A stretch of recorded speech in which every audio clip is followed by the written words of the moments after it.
Hi, guys and gals. This is the problem set for lesson 24. And again, this is one of Brunig's slides. So she posts the answer, problem set answers as well. And I like to take a moment to just kind of go through the why or how.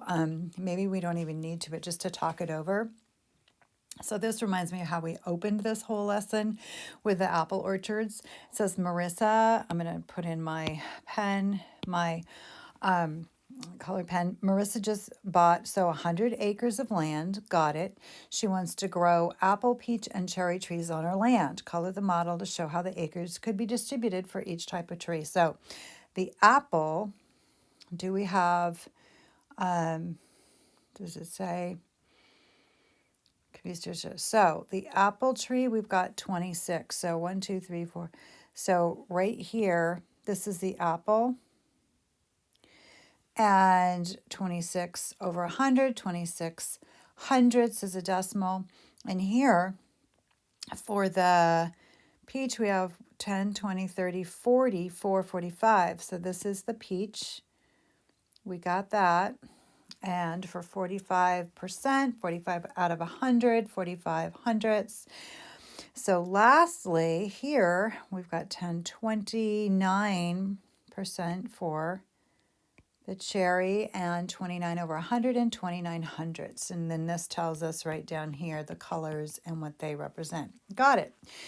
Okay, hopefully this is kind of fun for you. And two, after renovations on Kim's bedroom, only 30% of one wall is left without any decor. So there's nothing on it.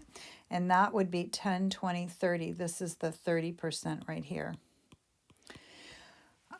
Shade the grid below to represent the space that is left to decorate. Okay, I know I'm looking at the answer here. So this is what you would have shaded. It doesn't matter if it's at this end or the other end.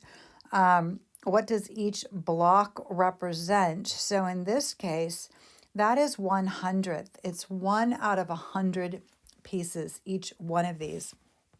So this is what you should have written. And then what percent of this wall has been decorated?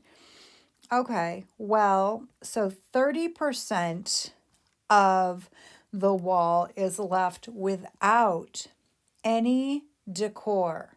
That's 30%. So this says what percent of this wall has been decorated? I kind of disagree with this 30%. I'm thinking if this is what's left to be decorated or is plain, then we have this part over here, 10, 20, 30, 40, 50, 60, 70. We have 70% has been decorated. So here's what I would tell you. Answer keys are not always correct, so you got to read carefully. So this is the 70% over here, has all sorts of posters or paintings or wallpaper or who knows what she's got on it. All right, so fantastic. We are on to lesson 25, Manana. See you later. Bye.